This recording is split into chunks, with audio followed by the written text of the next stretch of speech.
Magandang araw mga banateros at ito na nga pag-usapan natin ang mga maiinit na balita sa ating lipunan. Nako, matindi ho yung mga nangyayari dahil may mga pasabog at may mga sumabog. Nako, bakit sumabog? Di naman sumabog, Banatbay, nasunog lang. Ikaw naman, Banatbay. Hindi kasi may pasabog ang ICI na kesyo ila-livestream na daw nila after anak ng wedding. Matapos ni Romualdez, ila-livestream nyo na, mga animal! Naku po, wala ka talaga kayong kwenta. Gago! Ay sus! Ay sus! Nakakairita, no? Pagkatapos mag-appear ni Romualdez, ngayon nyo lang napag-desisyon na ila-livestream. Sabi nga, aanuhin mo pa ang manok kung patay na ang buhaya. Hindi. Walang gano'n. Anuhin mo pa ang damo kung patay na ang kabayo. Yun ang sabi, di ba? Yun yung kasabihan. May sarili tayong version. Anuhin mo yung manok, kasi manok pinakakain sa buhaya, di ba? Anuhin mo yung manok kung patay na yung buhaya. Kayo naman, pinag-uuto nyo yung mga Pilipino, buti na lang may social media. Hindi kasi mamaya papaliwanag natin na unya, relax lang. Masyado ka mainit, Banatbay. Sisimula pa lang, nag-iinit na ulo mo. Kasi naman nakakainit ng ulo yun. Nung pagkagising ko, di sarap-sarap ng sleep ko. Talagang, sarap. Matangin na pagbasa ko. Ila-livestream na. Para ka tayong ginago eh. Alam mo kung bakit tayo parang ginago? Paliwanag ko sa inyo Mas okay na sana kung pinanindigan nyo eh. Okay na sana kung pinanindigan nyo na ayaw namin mapunta to sa politika, ayaw namin to, kaya pa-private na lang namin itong usapin na ito. Okay na eh. Di ba? Parang, sige na nga, wala tayong magawa. Ganyan talaga buhay eh. Ang ginawa ninyo, hinayaan nyo muna na matanong yung mga matanong, tapos saka nyo ipapa-livestream. Ano pa ila-livestream nyo dyan? Naimbitahan nyo na yung mga dapat imbitahan. Hindi. Kayo, sige, tanongin ko kayo. Ano pa ila-livestream nila dyan? Papapuntahin nyo ba uli si Romualdez dyan? Hindi nyo nga mapatawag si Saldicon. Tagal yung pa-cancel yung passport. Init ng ulo mo, Banatbay, kasi nga kakabuisit eh. Para bagang niloloko talaga tayo eh. Napaka-perfect nun eh. Yung aanuin mo pa yung damo kung wala na si si Marcos tuloy Sorry. Then nakita ko kasi yung picture ni Marcos dito. Aanuin mo pa yung damo kung wala na ang kabayo. Gago! Ay sus, Banatbay. Ikaw talaga, bumanat ka na naman. Hindi kasi nakakabuisit eh. Hindi ko ba kayo nabibuisit? Ilagay nyo nga dyan sa comment section kung ako lang nabuisit. Nabuisit ako eh. Diba, para mas okay na, panindigan na nga yan. Ganyan na talaga, wala tayong magawa eh. Talagang para hindi mamulitika, wala sa politika, ganun eh. Kaya lang mas lalo tayo niloko eh. Imbitahan natin si Romualdez 2 beses. Pagkatapos yan, tsaka natin announce na pwede ng live stream. Ewan! Sabi nga, Pilipinas, ang hirap mong mahalin. Buti na lang maraming kamahal-mahal sa Pilipinas. Yeah? I mean lugar, kayo naman. Madami tayong mga magagandang lugar na pwedeng puntahan. Di ba? Anyway, ito, pag-usapan na natin yan. Ila-livestream daw. Ano mga ba sasabi nyo, mga banateros? Comment nga kayo habang pinapanood natin to. Pasok. Justice Andres Reyes, you have the floor, sir. Yes, I'd like to thank Senator Pangilinan, Animo, and Senate President Vicente Soto for this invitation. We thank you because Pareho kaya sila ng sponsor ni Marcoleta? Peace! Hindi, tinatanong ko lang naman. Hindi kasi gusto ko na rin pa-sponsor. Kasi alam mo, nakakainggit yung mga Koreano eh. Di ba? Yung mga buhok ng Koreano. Parang gusto ko na rin ng kakatulad ng ganun eh. Tapos magpatangos ako ng ilong, tapos, gaganong-ganon. Saan sila nagpa-sponsor? Our laws, our creation needs more powers, more refinement. Again, I will just echo what you have said earlier, that this thing is outrageous. and makes me cry that how can these people get away with 500 billion pesos? How come? Sabi nga. Is our inspiration to work hard. We are only 39 days old. ICI is only 39 days old. For the last 21 days, we only had 3 lawyers. And now we have some volunteers from the PAO and from the other agencies. But we will try our best to be able to full blast investigation of all this fraud. We don't have the facility and we don't have the rules of procedure, but we will already shorten the procedure in spite of no rules allowing us. We will now go on live stream next week. Once we get to be able to have the technical capability with us already. So again, I repeat, we'll be doing live stream next week. Nako, next. And thank you po. May repeat pa siya. Parang, alam mo, nung pinapanood ko nung binabasa ko yung mga reaksyon ng mga tao sa social media, lalong nainis na totoo, lalong nainis nung napakinggan nung itong sinasabi na kesyo live stream ang ICI. Maraming nainis lalo na bullshit kasi parang it's too late. Sabi nga, it's too late, baby. It's not too late. Di ba? Thank you, Justice Reyes. And that is welcome news that the ICI will do live streaming of its proceedings. Para sila nagbobulaan, ano? Welcome niyo siya. Maganda yan. People would like to know the facts of these cases and would like to be updated as to the developments and the progress of the investigation. And a live streaming of the proceedings will definitely address this concern of the public. Thank you very much. Secretary Babe Singson, do you have an opening statement? Please go ahead. You have the floor. Thank you very much, Senator Pangilinan, and good afternoon to Senate President Tito Soto. Sir, Your Honor, after being in DPWH for 6 years, full 6 years, I could not believe what I was hearing in terms of the magnitude of the corruption. And ito sabi nung iba, babasahin ko lang sa inyo yung sa post ng GMA News, yung mga reaction natapos na sigurong script after ni Romualdez kaya pwede na. Ito after the fire broke in DPWH, mamaya pag-usapan natin yan the ICI decided to live stream the investigation. What a coincidence. I smell something fishy here. Kasi ibig sabihin, wala na yung mga dokumento. Mamaya pag-uusapan din natin yan. Yung dokumento na, kasi yung nasunog sa DPWH, research parang nandun yung mga magkano daw yung mga semento, nandun ng mga study, mga documents. So, ako, isip ko lang to Sabi nga iba, coincidence ba yun? Para bagang sinasabi ganito O sige, pwede na nating i-live stream kasi wala naman na sila maaamin kasi nasunog na yung dokumento. So, pwede na natin live stream. Anak ka ng wedding, Agoy! Kakabuisit!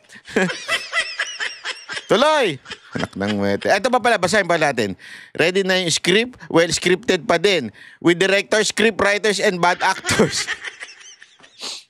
Nakatanggap-tanggap yun Katanggap-tanggap yung live stream nyo Naluto na nila yan. Should have been done since day one. At sabi pa nga nung isa, to be fair, they need to replay all the previous and unseen hearings. Naku po, may AI Paano ko na AI na yun?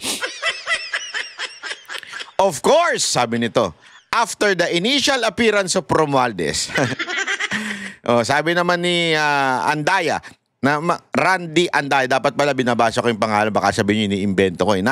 Nalatag na script, pwede na i-live, sunog na din ng evidence. Agoy! Larry Branzuela, producer, director, scriptwriter, and artist are now on board and ready pair. The Bluetooth device is ready to war. Ika nga. Sabi naman ni Marie Vargas, all Crocs mark safe na. Sabi naman ni Carlo, pwede rin po ba i-live stream yung previous proceeding nyo? Kasi if it was recorded rin, di ba? Mamali.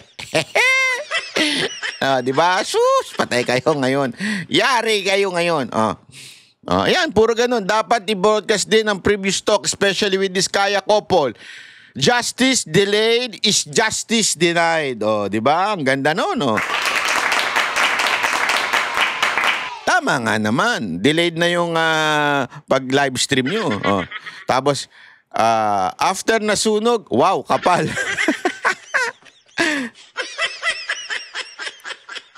Ano pa? Naku po. Alam mo, walang walang nagsasabing maganda. Puro. Sabi, bakit si Senator Marcoleta hindi invited dyan to shed light? Sabi naman nito isa, see what pressure can do. Tangampota. Ikulong niya yan, mga kurap. Alam mong pingklawan tong taing gulpong na to eh. Ikulong na yan. Yun yung hashtag niya. Ikulong na yan. Mga kurakot. Ikulong na yan. Mga kurakot. Di ba? Mga pingtae. Sino kaya yun? Tanginan yung pangalanan yun. Tagal yung pangalanan. Buisit kayo. Tangina, matatapos na itong administrasyon na ito na kulong na yan. Mga kulangot. Puro ganun pa rin eh. Ano pa? Dapat lang replay. Di ba? Yan ang mga sinasabi. Galingan nyo, sarswela nyo. Wag kayong pasasakim sa pera. Pagtakpan ng totoo, may sala, pananagutin. Yun, puro pala kay sarswela. Wala pala kayo. Sus. Mga gunggong, sunog na ang ebidensya. Sabi nito Binabasa ko lang yung comment sa post ng GMA Grabe May go signal na galing kay Romualdez. Ay, President Romualdez. Ang taray mo Gago! Hindi kasi parang, totoo lang parang mas president pa si Romualdez kaysa kay Marcos. Yun ang totoo. Di ba? Ano pa? Grabe. Congrats, ang galing sunog na ebidensya. Nako. Ay nako, ewan ko ba? Natuwa sa inyo kasi ang tagal-tagal nyo eh. I tried to analyze where did the system fail. It looked like it was all over. This is what we've learned so far after we've called witnesses. I think a total of 40 plus have been invited, including 8 senators, 4 congressmen, 4 secretaries, and several other personalities. But recognizing that the procedure, the legal process that we have to follow is so tedious. Bago po may makulong, ang haba ho ng proseso. As compared, you may want to consider, as compared to the 2 gold standards of anti-corruption, which is the ICAC of Hong Kong and the CPIB of Singapore. They have much more powers than all 3 of these agencies that we have combined. Now, alam mo, maganda yung sinabi niya na yan, Kasi alam mo yung, eto ikikwento ko lang sa inyo. Ngayon kasi ang usapin ngayon, at saka pinag-aaralan ko din ito, yung nangyayari sa China.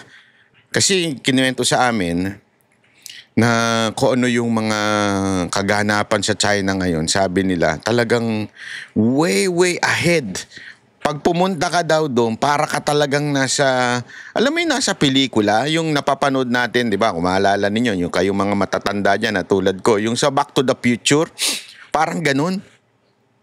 Parang ganun daw yung eksena doon na para talagang they living, kaya nga may mga may mga vlog na sinasabi nila, mga putito US is done. China talaga is nag-overtake na. Lalo na yung recent Canton Fairs nila, yung para bagang mga, kasi meron yan sa Amerika meron din yan yung event na fair na parang mga electronics, ganyan-ganyan. Dito, Canton Fair. Lahat ng klase ng produkto na andun.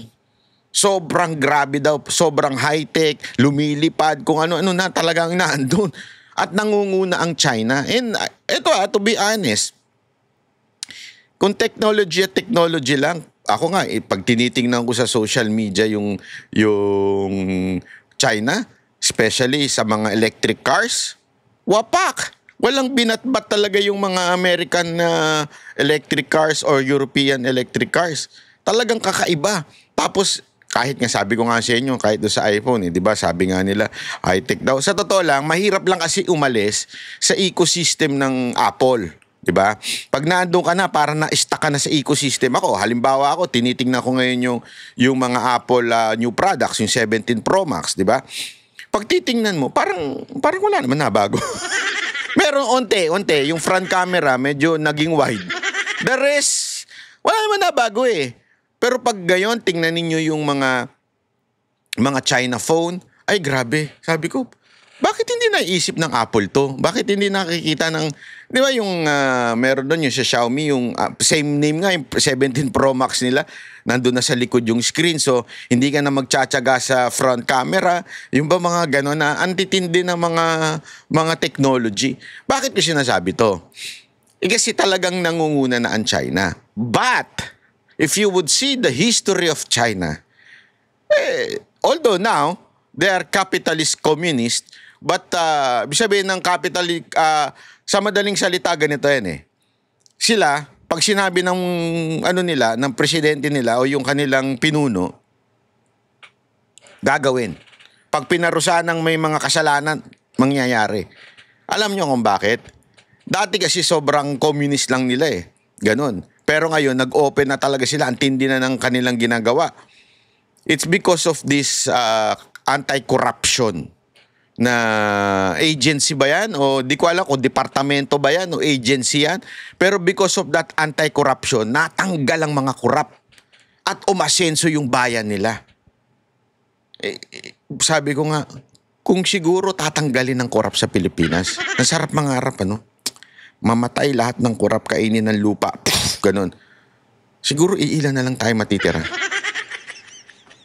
Dinaig pa ang rapture. Hindi, di ba? Halimbawa lang na rapture, di ba? Alam niyo may rapture, di ba? Basta yung mga full gospel Christian na, alam niyo ibig sabihin na rapture. Baka mas maraming pang mababawasan sa Pilipinas kung biglang kainin ng lupa ang ang mga kurap, no? Kasi kurap as hanggang sa kailalim-laliman, kurap ang mga Pilipino. Sa mga barangay na lang, kurap na yan sabi ko sa inyo, ilang beses na kami nag-participate sa mga eleksyon. Grabe, mula barangay, mula tanod, kurap. Kaya, ewan ko nga, sabi ko, hindi ito makukuha ng isang lang. Dekada ito.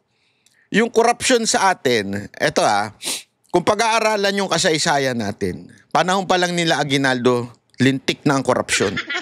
Lintik na. Hindi ko na lang papangalanan, patay na kasi yung mga yun Pero lintik na ang korupsyon, pinagbebenta tayo, lintik na Kaya kung iisipin mo, kung dekada na ang korupsyon nangyayari noon pa lang, paano mo yan babawiin ng isang pagkakataon o isang termino? Imposible. What we need is yung mga kilala na yung leader diyan sa Africa. Si Bolki, ano ba yun? Kalimutan ko na pangalan nun. Basta lagi kinikwento sa amin yun. Kailangan mo ng ganun. Yeah? Kailangan mo talaga ng matindi. Alam nyo, pagdating mo sa korap, napaka malumanay. Mantakin mo ito na lang issue ng live streaming, malaking issue pa. Inabot pa ng siyam-siyam bago nila live stream. Wala na, nakapagsalita na yung mga korap. Tapos na. as a result of the difficulty and because of the very strong clamor of our people, because of the massive corruption all over the Tapos place, na yung script nyo. under the leadership of Chairman Reyes, we invited a total of 20 government agencies to find out from them what are their administrative powers that we can immediately utilize in collaboration with these agencies. Marami po pala niyan. So we hope that the committee can consider some of these provisions. For example, under the Philippine Competition Commission, you have anti-competition provisions or bid rigging of bids that will penalize for the first instance immediately 100 million. Second instance, 105, 110, all the way to 250 million pesos per incident. We have also identified in other agencies like Customs, like CAAP, but more telling is an old executive order, specifically 913. Senator President. Eto ha, ipapakita ko lang sa inyo. Alam niyo yung sinasabi kong anti-corruption, yung binanggit, yung ang pangalan nito ay yung National Supervisory Commission, yung NSC ng China. Ito po yung na-establish nung 2018 at ito po yung talagang tumututok. Alam nyo kung ano ang penalty? Ito, accepting bribes under 800,000. Okay?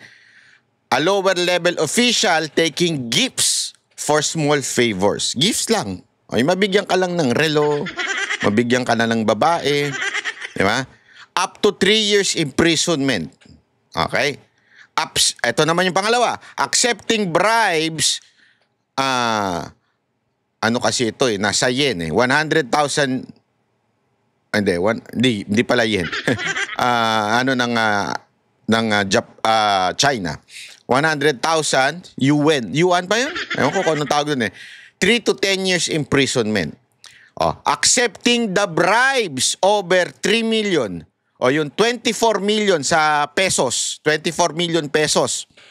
24 million pesos. High-ranking official selling influence or misusing funds. 10 years to life imprisonment or even death penalty in severe cases. Sa atin, magkano ninanakaw? Billion. Dito, 24 million lang. Isang kotse lang. Sa kanila, magnakaw ka lang ng isang luxury car. Death penalty na. Sa atin, anyari, kuya, wala. Nagnakaw, mag-resign ka na lang. Okay na yan mo. Tapos takbo ka sa ibang bansa. O kaya mag-resign ka na lang, bayani ka pa, state witness ka pa. Di ba? Wala talaga mangyayari kung ganyan sa atin. President, 913 is you might want to pick up some of those provisions. Ito pa, sorry. Death penalty. China can impose death penalty in extreme condition. The bribe or embezzle amount is enormous. The act causes grave harm to the state or the people. Yung mamatay dahil sa baha. Di ba? The offender shows no remorse. Dami niya, putangin na. Ang dami niya sa Pilipinas, yung magre-resign. Tapos walang ka-remorse. Putya ka. Di ba? Recent example, Zeng Zongsheng, a vice mayor, was executed in 2021 for taking over 1 billion or 8 billion in bribes. 8 billion pesos. Okay? Etong isang vice mayor, natsugi. 8 billion.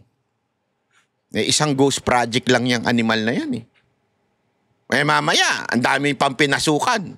Tingnan ninyo. 0913 that gives immediate all departure order, immediate seizure of assets. Marami pala yun na pwedeng gamitin. So, if it is already there, it is just a matter of putting all of them under your proposed bill, Mr. Senator. So with that, I will end my opening statement because I can discuss further details in terms of where, how much, and so on. But I will leave it up to the Senate. Thank you, Secretary Babes. Just to clarify, EO 913 is a DTI executive order. It's a presidential executive order, But empowering the then Minister of Trade.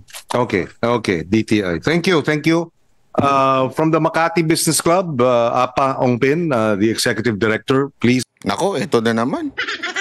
You have the floor. Go ahead. Thank you. Oops. Lakas naman. I'll try to keep it as brief as possible. One, we believe that all the ICI sessions should be public, but that the ICI itself should have the authority to declare confidential sessions with no streaming or broadcast. Okay? Because, speaking as a former journalist, this can very easily turn into a circus. I mean, it already has in some cases. Okay? And, the accused are, they're entitled to due process. And, we cannot turn this into a Puro naman we know. Pero diretso na, kuya! public shaming exercise. No? We want to emphasize that the ICI, as the Senate President has already pointed out, should have additional expanded powers. They should be judicial, investigative, and even confiscatory. Like You do not know. the PCGG used to have. So, power of subpoena, power to declare in contempt, and which includes arrest and hold orders after due process. Okay, the commission, whatever we call it, should have the authority to file cases without going through the ombudsman, the DOJ, the Attorney General. We believe it should be that powerful. We propose that the commission be expanded far beyond its current. I mean, there's 20 of these guys right now. It needs to be maybe 10 times the size just to deal with the huge volume of cases, let alone the huge volume of money involved. No? And it should be expanded beyond infrastructure. What we're seeing now, as I think Professor Abante will tell you, is that these guys, the same guys in Congress, and they're worming their way in now to the ayuda, into the social welfare programs. Diba? That's how they're trying to take the money. It's beyond infrastructure. And, as we've always said, Si kuya naman, We know. Don't worry.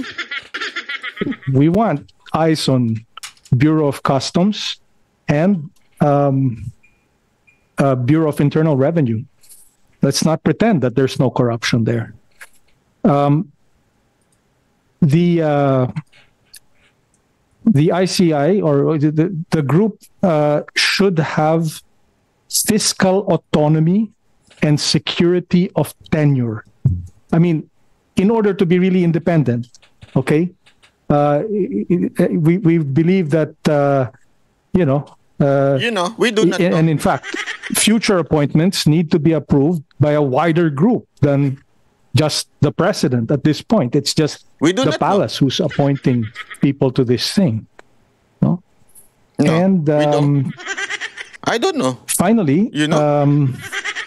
we feel that, We know. like Secretary Singson has said, we should look to the examples of Hong Kong and Singapore, and study the charters of those organizations, because although they have slightly different legal systems, those organizations have been very, very effective, obviously, in comparison to our own past experience. Thank you very much, Apa Ong Pin of the Makati Business Club. We now have People's Budget Coalition. Professor Kenneth Abante, go ahead. You have the floor. Where do you teach, Professor?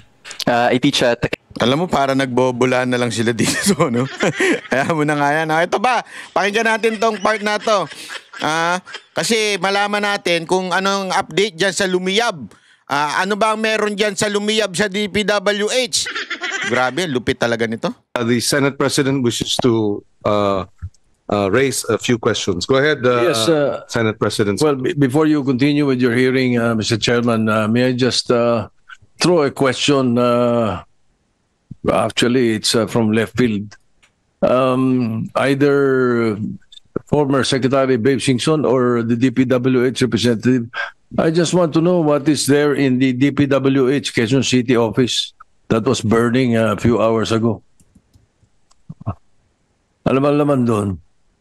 If I'm not mistaken, this might be part of the Region 4A office. Tama ba? Kasi kung yun yung nasa Kamuning area, I'm not sure. But I know there are one or two offices along EDSA in that area, Quezon City, 4A. So I hope it is not our zone. I just thought that the media would like to would be interested to find out. Miss the ASEC of DPWH. ASEC Villar.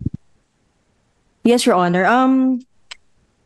This is actually Region 4B, the Regional Office 4B of the DPWH. 4B. Yes, Your Honor. Mindoro. Mindoro. Ito po yung dito po ang site ng testing materials ng DPWH na mga suppliers like semento, mga bakal. Dito po tinitest. So, we are looking into it already. Pero ito po yung testing site. Testing site. Wala mga dokumento ron? Of course, meron po, Your Honor. Naku. Naku, putang. Of course, Your Honor. Siyempre, meron dokumento doon. Nako, ano nga yung sabi? Baka mga yan eh. Ito yung unang sinabi ko. Meron. At kasi dating secretary ito. Dating secretary po ito ng DPWH. Ito. Ning area, I'm not sure. But I know there are one or two offices along EDSA in that area, Quezon City, 4A. So I hope it is not our zone. I just thought that the media would like to would be interested to find out. Miss the ASEC of DPWH. ASEC Villar. Yes, Your Honor. This is actually Region 4B, the Regional Office 4B of the DPWH. 4B. Yes, Your Honor. Mindoro. Mindoro. Ito po yung dito po ang site ng testing materials ng DPWH na mga suppliers like semento, mga bakal. Supplier dito daw tinitest. So yung mga test, ibig sabihin, ganito yan ganito. Paliwanag natin. So dito mo malalaman kung yung isang tinest ay substandard o hindi. Halimbawa, pinresyuhan itong salamin natin, di ba? Halimbawa ito. Kunwari peke ito, Halimbawa, ito Ray-Ban, di ba? Ray-Ban yan. Pinresyo ng kontraktor ng 15,000. 5,000 kay Kong, 5,000 sa amin, 5,000 doon sa papagawa, ganun. 15,000, di ba? Kaya lang, sana, sakto. Although, hindi pa pala overprice yun. Ang overprice ito, 50,000. Halimbawa, 50,000, di ba? Na overprice na, meron na si Kong, meron na si engineer, at meron na si Bossing.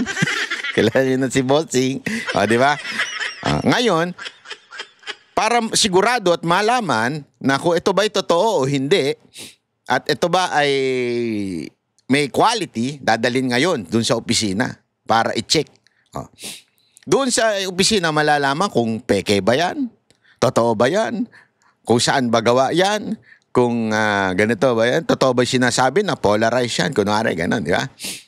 Saan yun? Sa opisina. Doon, nandun yung lahat na resulta kung nagkaroon ng overprice o nagkaroon ng substandard. So, doon sa opisina na yon. Tapos yung opisina nasunog. Wala na. Gago! So, hindi mo na kayo malalaman kung ano ba yung ginawa kung ano yung findings doon sa salamin na yun. Kasi nasunog na eh. Hindi mo ngayon alam yung findings kung ano nangyari doon sa hollow blocks na o kaya mga ginamit na simento kasi nasunog na eh. Tapos, i-live stream na natin. I-live stream na kasi okay na eh. Wala na tayong magagawa. Live stream na natin. Hindi ba? Ay, sus! Ito po tinitest. So, we are looking into it already. Pero ito po yung testing site. Testing site. Wala mga dokumento ron? Of course, meron po, Your Honor. Naman, so testing site, with the permission of the Senate President, testing site and the office of the regional DPWH Region 4B. Okay. Yes, So, sir. yung mga dokumento ng regional office of the DPWH Region 4B is housed in that office. Well, A number, a number, but most of it naman po nasa database na ng central. Okay. Yes, Sir, GMA News has reported that the fire specifically affected the Bureau of Research sasabi lang, ulitin pa nito isang to eh. Standards Building. That's what they said. Bureau of Research Standards Building. testing. Testing po, Your Honor. Sasabi lang Yes, Justice Andres Reyes, Yes, go ahead. with due respect to that office, as per testimony of witness Bryce Hernandez, there is 1% for the testing office of the DPWH. Per voucher is 1%. Thank you. So ayan po ha, yung testing na yan. Sige, pag-usapan naman natin isa pang issue. Ano yon? Yung issue nito, ito, ayan, no. Ayan. Lupit, ano? Hindi. Tapos, ang sigaw ng mga pink tae, ikulong na yan. Ikulong na yan. Sino nga ikukulong? Alam nyo kung bakit nagkaganire. Kasi siguro, malamang sa malamang, pinag-inita nila yung DepEd kasi nandyan si BP Sara noon. Di ba? Para pilayan nila ang DepEd, hindi nila gumawa ng classroom. Ganyan po sila namumulitika sa bayan natin. Kawawa ho. Alam mo, no wonder this country will have no future. Kasi nagpapalaki tayo ng mga kabataan na kulang sa edukasyon. Kulang ho. Mas educated pa po sila sa TikTok. Lahat ng natututunan nila sa TikTok, doon sila natututo. Delikado po kasi yun. Ang dami nagsasalita dyan sa TikTok na alanganin. Oo, ang dami po. Daming doktor-doktoran dyan. Abuguduhan. Kaya nakakatakot. Kasi yung edukasyon na sana nagtuturo sa atin na maging critical thinker, di ba? Dapat tayo ay nag-iisip ng matindi. Hindi lang basta-basta tanggap ng facts. Wala na. Bakit? Kasi nga, tulad ito nung panahon ng mga Espanyol. Kung maaalala ninyo, di ba? Kaya nga tayo ganito eh. Kaya tayo ganito, nung panahon ng mga Espanyol, ayaw nila tayong pinag-aaral. Tayo mga Indio. Indio nga ang tawag sa atin. Ayaw tayo pinag-aaralan. Ayaw pinagbubuksan ng ating mga Biblia. Kaya dinidikta na lang nila yung mga paniniwala. Kasi doon sila nakakauto eh. Doon sa paniniwala. Doon sa pananampalataya. Kaya ayaw nilang pinabubuksan kasi i-interpret mo yan at malalaman mo katotohanan. So, nagdidikta na lang sila. Nag-uutos to mga pare. Kaya nga namuno sa atin nun, mga praile, di ba? Mga pare-pare. Ano nangyari sa bayan natin? Kurap. Kasi yung mga pare nun, kurap na eh. Kaya dala-dala natin yan hanggang sa buong kasaysayan natin, puro kurap. Kaya hindi ako naniniwala do sigaw ng mga pare na anti-corruption, yung jogging ng jogging. Putang ina. Sorry ah. Kayo nagsimula ng korupsyon dito, kayo nagdala, kayo mga pare ang nagdala ng korupsyon dito. Pasensya na pero that's the truth. Hindi ko sinasabing lahat ng pare masama ah. Hindi ko sinasabing ganun. Maraming pare matino. Pero nagsimula sa atin, panuorin nyo sa kasaysayan natin, mga pare, mga kurap. Kaya kinurap yung minds natin. Ganito nangyayari. Ginawa nila tayong tanga nun. Indio, ayaw nga tayo pinag-aaral eh. Diba? Nililimitahan nga eh. Ganyan ang ginagawa ng mga politiko ngayon. Kaya nga wala ang focus sa pag-aaral. Wala ang focus sa edukasyon. Ano focus? Kumulimbat ng napakaraming proyekto. Na kahit nga hindi kailangan ng tulay, may tulay. Flood control, hindi naman bumabaha. Nung nilagyan, lalong bumaha. Ang daming ganyan na napanood ko yun. Dati naman, hindi daw bumabaha sa kanila. Nung nagkaroon ng flood control, lalong bumaha. Kasi nga, lagay ng lagay eh. Kung ano-ano hinaharang-harang. O hindi pinag-aralan, basta lang magka-proyekto. Yan ang priority ng gobyerno kaysa pag-aaral. Kaya tingnan nyo, ang daming Jensing Bobo. Hindi, alam mo, hindi ako nagbibiro ah. Pasensya na kung may compare ko yung henerasyon ko at saka henerasyon ng mga kabataan ngayon. Ngayon, ang dami dyan yung talitalinuhan, galing-galingan. Subukan mong maplatan yan. Hindi kaya niya magtanggal ng gulong. Sasabihin niyan, let's just call, you call a taxi. Kukuha pa ng taxi para lang maipalitan niya yung gulong niya. Kasi nga, bobohan eh. Kunwari lang matalino, kunwari lang isigaw-sigaw ng ikulong na yan. Pag pinapaliwanag mo, hindi naman maintindihan. Kawawa eh. Yan ang katotohanan. Bakit? Ginagawa kayong bobo. Hindi lang yan, ha? Ginawa pa kayong bobo ng media. Kaya ang daming bobong media ngayon eh. Di ba napapansin mo sa mga press con? Compare mo sa press con ng ibang bansa. Pagka nanood ka ng press con ng ibang bansa, ay grabe. Parang ang bastos ng dating, talagang derechuhan sa mga tanungan. Kasi alam nila pag binubullshit sila yung government official. So derechuhan yung tanong. Yung mga media natin dito para mga tanga. Iilan na lang yung katulad na talaga masasabi mong critical thinker o yung nag-iisip. Hindi yung para bagang kasi yung mga media ngayon baligtad na. Alam naman natin yan. At alam ko yan. Pare may press con. Pero planted na yung mga tanong. Ipaplant na yung mga tanong dun sa mga bayaran nilang retainers nila na media. O, ito lang, hanggang dito lang yung tanong ninyo ha. O, pagka sinagot, basta sumang-ayon na lang. O, wala nang follow-up question. Hindi na kine-question yung sinagot. Kasi dapat ganun eh. Hindi porket sinabi ganito ang amount na hindi mo dapat tanggapin kagad. Sagot, i-question mo. Wala nang ganun eh. Bobo na kasi. As in, ginagawang bobo ng mga politiko ito sa pamamagitan ng ganyan. Sa DepEd. Wala. Kaya nga, galit na galit si Angara. Natatawa ko, galit na galit kay sino ba may pasimuno niyan? Yung presidente nag-appoint sa'yo. Binanata naman ni DepEd Secretary Sonny Angara ang DPWH dahil 22 classroom lang ang naitayo sa buong bansa ngayong taon. Giit ni Angara, inuna raw kasi ang flood control projects. Yan ang express report ni Maricel Halili. Flood control o pagpapatayo ng classroom? Alin dyan ang mas prioridad? Kung si Education Secretary Sonny Angara ang tatanungin, tila mas nag-focus daw ang Department of Public Works and Highways sa flood control. Mukhang nawili sila dun sa flood control, sa totoo lang matamaan ako sino matamaan, pero parang hindi na naging priority yung pagtayo ng classrooms. Hirit yan ni Angara kasunod ng inulat ng Department of Public Works and Highways na nasa 22 classroom lang ang naipatayo ngayong taon. Kakarimpot ang bilang na yan kumpara sa target sanang 1,700 na silid-aralan. Grabe, no? Nakapanghinayang talaga dahil alam natin yan ang kailangan ng bayan. Yung mga kabataan kailangan nasa tamang environment ho sila.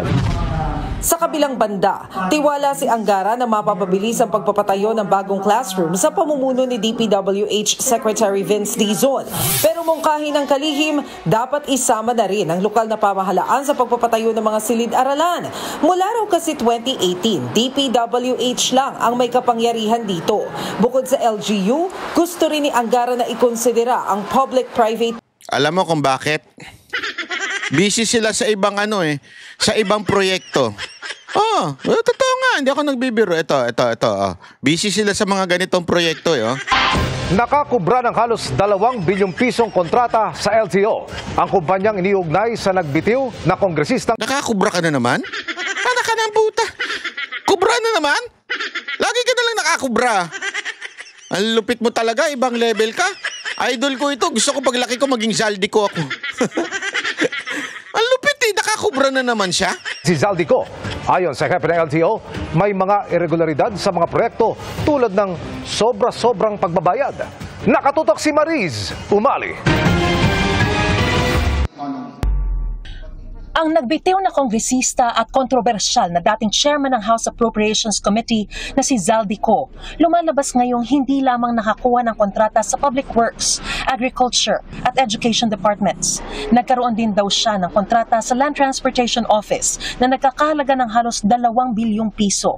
Ibinunyag ni LTO Chief Assistant Secretary Marcos Lacanilao, meron umanong irregularidad sa 3 proyekto niko sa ahensya. Highlighted the deficiency and non-compliance with the contract requirements and specification on non-utilization, underutilization of various components in the facility, and improper computation of the contract results in overpayment amounting to 26,993,332. Nagagalit ang ating Pangulo. Hindi ho birong pera ng gobyerno. Hindi po siya maliit na halaga. At ang mga kontratista raw sa mga proyektong ito. Upon closer investigation, it was further determined that the joint venture contractors of this project were LDLA Marketing and Trading and SunWest Corporation and SunWest Corporation and Development Corporation. Notably, one of the entities, SunWest Construction, has been linked to ako Bicol Representative Elizalde Zaldico. Naku po, ito po yung Central Command Center na isa sa 3 proyektong finlag ng Commission on Audit. Bakit kanyo finlag? Kasi kung makikita ninyo, bagamat operational naman daw, iilan lamang yung mga equipment dito gaya ng mga desktop, LED screen bukod sa server sa baba. Pero nakakahalaga na raw ito ng mahigit 900 million pesos. Pinaiimbestigahan na ito ngayon ng LTO sa Independent Commission for Infrastructure o ICI at Office of the Ombudsman para masampahan ang kaso at mapanagot ang mga sangkot. Kabilang din sa pinaiimbestigahan ngayon ng LTO ang IT Training Hub at ang Road Safety Interactive Center na may kontratang nagkakahalaga ng mahigit 499 million pesos. Lupit talaga nito, Brad. Ayon kay Assistant Secretary Lacanilao, ang mga kontrata ay pinirmahan noong 2021 sa panahon ni dating LTO Chief Assistant Secretary Edgar Galvante at binayaran daw ng buo sa panahon ni Assistant Secretary Vigor Mendoza noong 2023 at 2024. Yes, kasi siya ang pumirma. O ako ang tatanungin. Pangalawa, bakit ho i-receive itong building na to kung alam po natin na kailangan maimbestigahan? Si Mendoza ay giniit na walang irregularidad sa pagbabayad ng LTO sa mga proyekto. So nung tinapos ng kontratista yung project, meron naman tayong mga technical working groups who check yung compliances, yun lang po namin nabayaran. Pero mind you, ang binayaran lang namin yung tail end ng kontrata kasi may previous payments made by the previous administration. Tungkol naman sa mga alegasyon ng overpricing at pagkakaugnay ng kontratistang SunWest, sabi ni Mendoza, at that time ng SunWest, hindi naman issue at that time Hindi pa siya nababblacklist o wala namang negative information at that time. So, okay lang yan.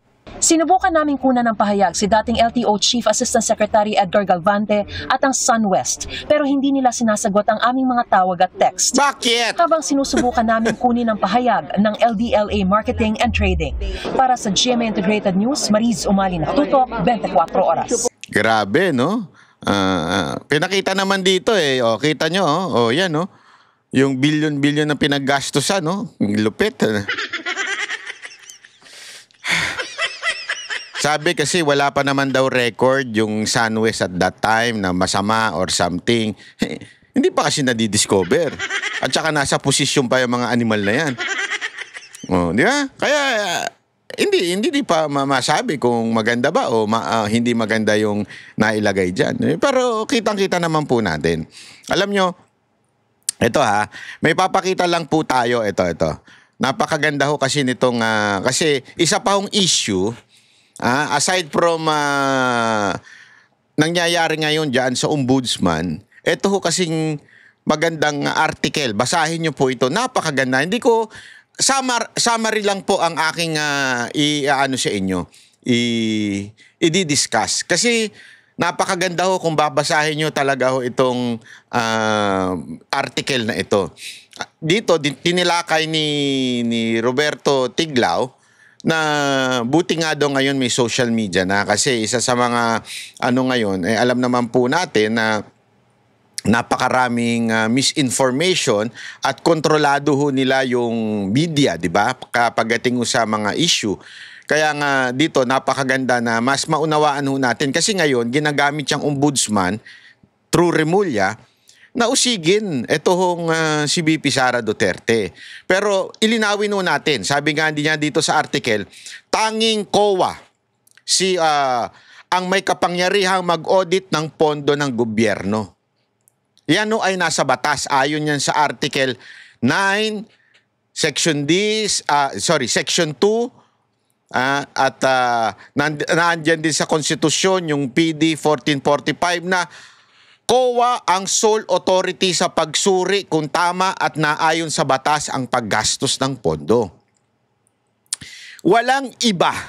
Pag sinabi mong sole authority, ito yung meron lamang kapangyarihan, COA. At ang papel ng ombudsman, umasa ito sa mga audit findings ng COA bilang pangunahing ebidensya. Kung walang disallowance o referral mula sa COA, wala ring batayang kasong kriminal. Tanging kung may intent to commit corruption na nakita ng COA, saka ito i-refer sa ombudsman. Ibig sabihin, hindi po pala pwedeng ombudsman ang magsimula nito. Dapat to COA. Yan o importante. Sandali. Akala ko ba merong notice of disallowance nung panahon ni VP Sara Duterte. Na ayon sa artikulo, noong Agosto 2024, naglabas ang COA ng Notice of Disallowance 2024-002-100 para sa 73.2 million ng 125 million confidential funds. O, linawin natin mali yung impormasyon na 125 million ang notice of disallowance. Only 73.2 ang notice of disallowance. Dahilan. Ano daw ba ang dahilan ng notice of disallowance? Kulang sa detalye ang ilang acknowledgement receipt, walang pangalan, pirma o petsa. Saan? Sa reward at sa safe house rental. Ibig sabihin, hindi ito nangangahulugang nakaw o abuso, kundi technical documentation issue lamang. Siyempre, to protect the names of the reward. Kasi meron yan sa PDEA, naka-attend kami yan dati. Kaya nga meron din sila, di ba, na mga confidential intelligence funds. Yung mga tumanggap ng reward money, nakamaskara. Kasi sila daw yung nagbigay ng information. And nobody is questioning that. Milyon-milyon yun ha. And parang ceremony yun eh.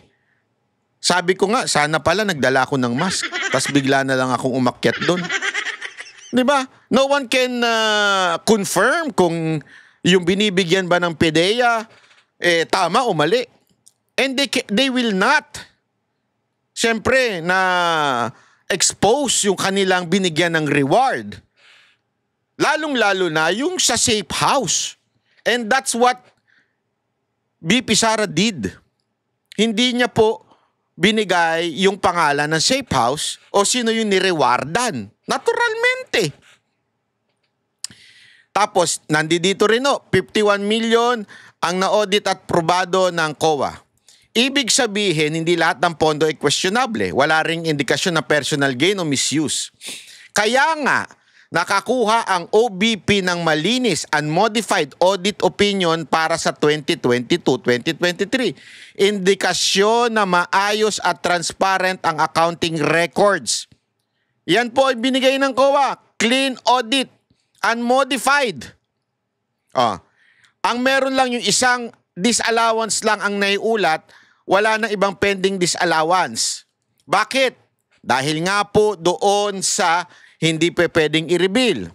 Ngayon, sabi nga dito, COA Joint Circular 2015-01 para sa confidential and intelligence funds, hindi kinakailangan detalyado ang resibo, coded o redacted ang mga pangalan para sa seguridad. Kaya normal na kulang ang dokumentasyon. Normal po yun. Kaya nga etong mga nagbibintang, katarantaduhan po. Ito ang matindi dito. Walang COA referral. Ibig sabihin, dapat walang kaso sa ombudsman. Ang issue ay accounting matter, hindi graft case. COA's clean audit at walang finding ng corruption ang pinakamalakas na ebidensya na legal at tama ang paggastos na pondo. Ang konklusyon, ang 125 issue ay pinalaki sa media at ginamit sa politika. Particular na, dagdag ko na lang to. Particular na si Martin Romualdez. Gago! Ang COA at ombudsman na hindi pa nagdedeklara ng anumang korupsyon kaya hindi ito maaring ituring na kaso ng katiwalian sa batas. Kaya nga dapat to, bantayan natin dito, malinaw sa article ni Roberto Tiglao na sinasabi COA ang may sole authority. Kung sinabi ng COA, oy, merong questionable at kaduda-dudang corruption o maaring probable cause of corruption dito sa issue na to, yan, pwede sigurong gumalaw na ang ombudsman. Hindi ho pinagagalaw ang ombudsman nang wala namang COA report na masama. Ang sinasabi lang dito, nagkaroon lang ng hindi pagsisiwalat ng pangalan nung mga binigyan ng reward at nung kanilang safe house. Which is, again, it's a normal na gawain. Hindi sinasabi ang safe house. Saan kayo nakakita safe house na ibinulgar? Remember, every document that is presented to COA can be seen by the public, can be exposed. So bakit mo isasabihin dyan? Bakit mo isasabihin na, dito namin itinira sa kondo na ito, o dito namin tinira sa bahay bakasyunan dito. Saan ka nakakita ng ganun? O sino yung binigyan ng reward? Si Juan de la Cruz, si June de la Cruz, at saka si Ray de la Cruz. Sa nakatira ngayon sa ganito. May tarantado ba kayo? So pinalaki lang ho ito ng media. At ngayon, mukhang yan ang pupuntiryahin ng ombudsman kahit wala pong masamang report mula sa COA. Naku po. Kakaiba talaga itong gobyerno natin. Kaya bantayan po natin itong si Remulla dahil yan na po ang kanilang last bet. Actually, di ba sabi nga ni Amy, di ba? Yung PI, Tapos yung impeachment, pareho mga hindi nagtagumpay. Tapos eto ngayon, etong ombudsman. Ako feeling ko, meron pang pang-apat eh. At actually, naikwento sa akin to, di ko na lang sasabihin sa inyo, pero naikwento sa akin to. May pang-apat. Dahil daw, di umano, allegedly, from a very confident, very reliable source. Yung pang-apat daw ay, sabi nila, chuchugihin. Nino? Tanong nyo sa Amerika. Gago! Kasi, alam nyo, this is a geopolitics issue. Maniwala ko kayo sa akin o hindi. Pero yan ho talaga. Ang kwento ho talaga dyan. Yayariin siya dahil ayaw nilang maging presidente si VP Sara Duterte dahil the geopolitics would change. Di ba? It will change. Kasi ngayon, uto-uto itong presidente natin eh. Na makipag-away sa China, guluhin ng China. Uto-uto eh.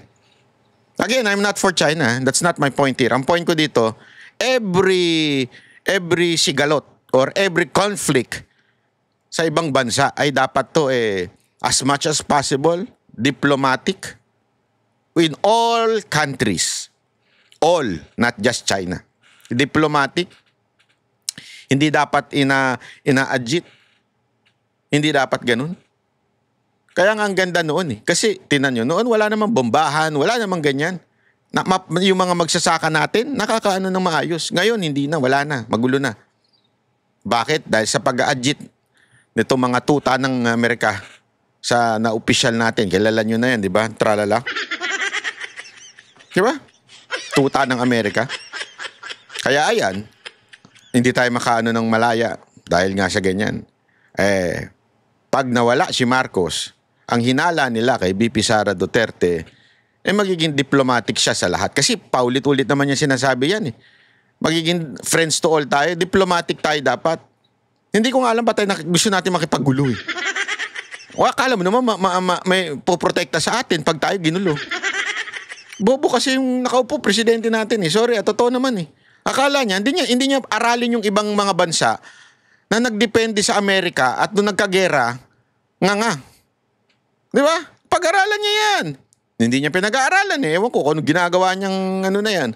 O eto ngayon, ayaw nilang si VP Sara Duterte dahil gusto ni VP Sara Duterte, diplomatic, walang gera. So ibig sabihin, walang kita. Alam mo naman sa gera, may kita. Sa gera, masaya ang buhay. Hindi ako nagbibiro. Yan talaga ang yan po talaga ang siste sa gera. Talagang may pera dyan. Ang laki ng pera sa gera eh. Saan makukuha? Siyempre, kami ang big brother ninyo. Di ka sa amin. Kita kami. Hindi kasi alam mo, economy-wise, sorry to say napag-iwanan ng Amerika. Napag-iwanan. Ngayon nga, it's very exciting. Na ako, gusto ko talaga makapunta sa China. Sana. Lord, makapunta tayo sa China. Hindi, gusto ko talaga. Kasi gusto ko makita yung progress eh. Gusto ko ma-experience. Alam mo, di ba ako, patuloy tayong nagpupunta sa Japan. And you would see ang layo eh, di ba? Pilipinas, Japan, ang layo! Alam niyo yung mga taga-Japan. Lahat na nagpupunta sa Japan, alam niyo yan, ang layo. Pero sabi nila, ang Japan daw compare sa China, ang layo. Sobrang yung China daw, wow. Totoo ba to? Yung gano'n, yung parang, anyari sa Pilipinas, anyari mapapaganong ka. Di ba? Pero tayo, gusto natin awayin sila. Sila nga, they can build bridges na, alam mo, yung po lang pumunta kami from Hong Kong to Macau. Naalala ko kasi before I discover Japan, na pasyalan. Dati kasi, ang pasyalan talaga namin, Hong Kong. Every New Year, Hong Kong kami kasi gusto namin yung sa Fountain. Tapos gustong lagi na lang babanggit, uy, punta ka sa Macau, maganda doon. Kaya lang, sasakay ng boat. Boat pa lang dati. Ayoko eh. Ako talaga medyo ako sa boat kasi nagkaroon ako ng trauma nung aking youth day. Dati sumakay kami ng, ayoko na lang kung saan sabihin yun. Pero talagang grabe na, nahilo ko, nasuka ko. Kaya na-trauma ako nun sa boat. Kaya nun ayokong pumunta sa Macau. nung huli namin punta kasama ang buong SMNI, salamat Pastor, dinala kami sa Macau. Grabe yung bridge nila, oh. Alam mo yun, parang, paano nangyari to? Himala. Alam mo yun, parang nangyari na tinawid nyo sa dagat na alayo nung dagat. Isang oras mahigit, bridge. Papunta doon. Sabi ko nga, eto, minsan nagbibiro-biro ako. Sa loob-loob po, nangangarap ako na ang EDSA sana magkaroon ng Skyway. Kasi nakakatuwa yung Skyway, di ba? From Balintawak, going to South Expressway, di ba? Yung ganun, ang layo, ang lupit, di ba? Sabi mo, ganda naman ito. Okay to, panalo to. Tandaan nyo kay Pangulong Duterte yan. Diba? Ganun kalayo. Talaga lusot ka sa Maynila. Panalo, papuntang Quirino, lahat nandun na. Sabi ko, ang ganda siguro kung meron sa EDSA, no? Binibiro-biro ko yung mga kaibigan ko. Kaya sabi nila, saan mo padadaanin yan? Kasi nandun na yung MRT, di ba? Nandun na yung, paano saan padaan? Pero isipin mo kung meron mula sa Pasay, papuntang EDSA, papuntang hanggang dun sa SM North. Yeah? Imaginein mo merong Skyway papunta doon. No, hanggang Balintawak na, mas maganda. Imaginein mo, ang bilis na sana ng takbo natin. Wala na yung mga kamote kasi Skyway. Di ba? Yung mabilisan na lang talaga ang takbuhan. Ang saya nun, di ba? Isipin mo yun. Sabi ko nga, Himalayan. Sabi ng mga kaibigan ko din, Himalayan. Saan mo padadaanin yan? Sa mga gusali. Di ba? Marami tayong Pero, mga kaibigan, sa China kaya yun. Meron nga sa China, bumubutas ng gusali. Nasa yung papasok sa gusali, tapos yung bridge, yung building nandun. Di ba? May isipin mo, tsaka ganun-ganun yung, pag tiningnan mo yung kanilang highway, yung mga bridge nila, para kang nasa pelikula. Alam mo yung nasa pelikula na mga Robocop, mga ganun? Ganun. And they did it for how many years lang? You know why? Because of no corruption. Tayo, anong pinoproblema natin? Live stream. Putang ina niyan, shit. Hanggang ngayon, kaya tuloy pinagtatawanan na tayo, tapos na lahat na magte-testify, lahat na ng investigasyon, tapos na, tsaka nyo ila-live stream. Tapos, sunog na ang lahat ng pagkukuhanan ng, siguro, hindi naman lahat, mostly, documents ng about sa mga substandard materials. Wala na. Kaya nga, ang talaga patay na ang kabayo, tama, patay ng kabayo, aanuhin mo pa ang damo kung patay na ang kabayo. Aanuhin mo pa ang manok kung patay na ang buhaya. Yan ang banateros, boses ng ordinaryo.